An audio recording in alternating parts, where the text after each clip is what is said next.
జరిగింది చాలా straight forward విషయం. వీరికి 1967 నుంచి ఇక్కడ భూమి ఉన్నది. తర్వాత స్వయంగా వారి పేరు మీద ఉంది, వారి భార్య పేరు మీద, వారి కూతుళ్ళ పేరు మీద సతీష్ షా గారికి భూమి ఉంది. 1967 అంటే దాదాపు 60 ఏళ్ళ నుంచి ఈ ల్యాండ్లో వారే ఉన్నారు, వట్టినాగులపల్లి గ్రామంలో. సరే, ఔటర్ రింగ్ రోడ్ వచ్చిన తర్వాత, ఇక్కడ తోటలు పెరిగిన తర్వాత, అన్ని పెరిగిన తర్వాత ఇవాళ ఈ భూమి విలువ 1 ఎకరం కనీసం 50 కోట్లు ఉంటుంది. అంటే దగ్గర ఇప్పుడు మనం మాట్లాడుతున్న భూమి యొక్క విలువ దాదాపు 1400 కోట్ల రూపాయల విలువ చేసే భూమి ఇది. దీని మీద పొంగులేటి శ్రీనివాసరెడ్డి గారి కన్ను పడింది. పడ్డ తర్వాత ఆయన వారి ఇంటికి 2 సార్లు వచ్చారు. వారి కుమారుడు వచ్చారు. వచ్చి మాకు ఈ ల్యాండ్కు మొదలు తొవ్వ కావాలి, ఇళ్ళకి వెళ్ళి మాకు తొవ్వలేదు, పోవడానికి వెనకాల మేము భూమి తీసుకున్నాం, దానికి తొవ్వ అడిగారు. వీరు మాకు ఇష్టం లేదు, మేము అట్లా దీని ఒక తోట పెట్టుకున్నాము, మా పిల్లల కోసం పెట్టుకున్నాం, ఇవ్వమని చెప్పారు. తర్వాత ఏం చేసినారు, మంత్రి గారు స్వయంగా వచ్చారు, ఇంటికి వచ్చినారు. ఇంటిమిడేషన్, వారు మాట్లాడిన మాట ఏంటంటే ఇంటిమిడేషన్, బెదిరించడానికి వచ్చినట్టుంది తప్ప ఇంకో దానికి రాలేదు. మంత్రి గారు వచ్చారు.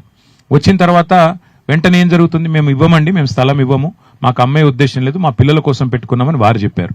చెప్తే మంత్రి గారు వెంటనే ఏం చేసినారు, ఒక అరాచక పర్వానికి తెరలేపినారు. ఆయన డిపార్ట్మెంట్లోని ఏడీ సర్వే అనేవాడిని అడ్డం పెట్టుకుని శ్రీనివాసులు అనే వ్యక్తిని అన్అఫీషియల్ గా బెదిరించారు. ముందు ఏమని, మీ ల్యాండ్ ఇక ఉన్నది లేనట్టు లేనిది ఉన్నట్టు, ఇందాక వారు చూపెట్టిన ఫోటో అదే. ఔటర్ రింగ్ రోడ్లోనే మీ ల్యాండ్ కొంత పోయింది, తర్వాత కొంత లేనిది పక్క సర్వే నెంబర్కి నూకి అటు చేసి ఇటు చేసి మొత్తానికి ఇచ్చేతందుకు బెదిరించేతందుకు, వాళ్ళు ల్యాండ్ ఇచ్చి తీరాల్సిందే అని చెప్పి పరోక్షంగా బెదిరింపులు అధికార యంత్రాంగం ద్వారా చేసే ప్రయత్నం చేశారు.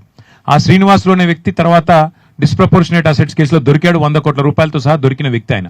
అలాంటి ఒక అక్రమార్కుని అడ్డం పెట్టుకుని మంత్రి గారు వీళ్ళ 27 ఎకరాల భూమిని గుంజుకునే ప్రయత్నం చేసినారు. వినలేదు. వినకపోతే ఏం చేసినారు, గూండాలు దాదాపుగా 5-6 జేసీబీలు, నంబర్ ప్లేట్లు లేని జేసీబీలు వచ్చి వీళ్ళు ఇక్కడ కట్టుకున్న గోశాల కూలగొట్టారు.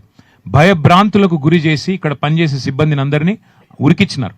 వారు మొత్తం కాంపౌండ్ వాళ్ళు కూలగొట్టారు. అరాచకం. కూలగొడితే సతీష్ షా గారికి, పల్లవి షా గారికి ఫోన్ వస్తే వాళ్ళు పరిగెత్తుకుని వచ్చినారు. పరిగెత్తుకుని వస్తే వాళ్ళకి చెప్పిన మాట వచ్చి దాడి చేసిన గుండాలు ఇక్కడనే మిమ్మల్ని ఆపుకు జిందా గాడ్ దేంగే అంటే ఇక్కడే మిమ్మల్ని సజీవంగా పాతి పెడతాం అని బెదిరించారు. బెదిరిస్తే పాపం వాళ్ళు ఏం చేయాలో తెలియక పోలీసుకు ఫోన్ చేసినారు.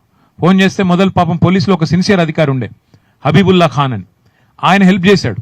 ఆయనకు తెలియదు ఈయన వెనకాల ఎవరున్నారో ఆయనకు కూడా తెలియదు. తెలియక ఏం చేసినాడు, ఎఫ్ఐఆర్ చేసినాడు. ఎఫ్ఐఆర్ చేయడంతో పాటుగా వీరికి రక్షణ కల్పించే ప్రయత్నం చేసినాడు. తెల్లారే అధికారిని ట్రాన్స్ఫర్, తెల్లారే. అంటే మాకు అడ్డం వస్తావా, మేము భూములు కొల్లగొడుతుంటే 1000 కోట్ల భూముల మీద మాకు కన్నుబడితే అధికారంలో ఉన్న నేను నాకు అడ్డం వస్తావా అని చెప్పి రెవెన్యూ మంత్రి గారు తెల్లారే ఆ నిజాయితీ పరుడైన అధికారి, ఆయన మామూలు అధికారి కాదు, ప్రెసిడెంట్ మెడల్ ఇంకా ఇతర గౌరవ మెడల్స్ కూడా పొందిన అధికారి ఆయన నిజాయితీకి, అట్లాంటి అధికారిని హబీబుల్లా ఖాన్ని తెల్లారి వరకు ఎత్తవతలు పడేసినారు. అప్పటి నుంచి ఇప్పటి వరకు బెదిరింపుల పర్వం కొనసాగుతూనే ఉంది. వాస్తవం ఏంది అంటే ఈరోజు 60 ఏళ్ళు వాళ్ళ చేతుల్లో ఉన్న భూమిని కూడా దాదాపు 2.5 ఏళ్ల కింద ఆయన మంత్రి గారు ఆయన అధికారాన్ని అడ్డం పెట్టుకుని, రేవంత్ రెడ్డి పలుకుబడిని అడ్డం పెట్టుకుని, ఇద్దరి యొక్క వ్యాపార భాగస్వామ్యాన్ని అడ్డం పెట్టుకుని ఈ రింగ్ రోడ్డుకి అవతలనేమో క్రషర్లు నడుపుతున్నాడు అక్రమంగా. నేను హరీష్ రావు గారు బయటపెట్టింది రింగ్ రోడ్డుకి యువతలనేమో ఇవాళ వ్యాపారాలు కాదు, ఇది అరాచక పర్వం. భూములు గుంజుకునే భూ దోపిడీ, వాళ్ళ భూదాహం కోసం ఇవాళ ఇట్లాంటి నిజాయితీ పరులైన అమాయకులైన వారిని వేధిస్తా ఉన్నారు. ఇవాళ మేము చూపెడుతున్నది మీకు మచ్చుకు ఒకటి, ఇక డీటెయిల్స్ చాలా ఉన్నాయి. హైకోర్టు ఆర్డర్లను ఎట్లా తుంగలో దొక్కినారు, వాళ్ళు ఎంజాయ్ చేస్తున్న భూమిని ఏడీ సర్వేని అడ్డం పెట్టుకుని ఎట్లా భూమి బౌండరీస్ మార్చే ప్రయత్నం చేశారు, ఎట్లా మొత్తం కాంపౌండ్ వాళ్ళు కొట్టారు, ఎట్లా మిమ్మల్ని జిందా ఇక్కడే అంటే మిమ్మల్ని సజీవంగా ఇక్కడ పాతి పెడతామని చెప్పి ఎట్లా చెప్పారు. మీరు చూడండి, ఇగో చెట్లే 30-40 ఏళ్ళ చెట్లు, ఇవి కొబ్బరి చెట్లు కానీ మామిడి చెట్లు కానీ 30-40 ఏళ్ళ చెట్లు. అంటే ఇలాంటి భూములు ఇక్కడ విలువైన ఒక భూమిని మేము మీకు చూపెడుతున్నాం. ఇట్లా ఇంకా చాలా ఉన్నాయి.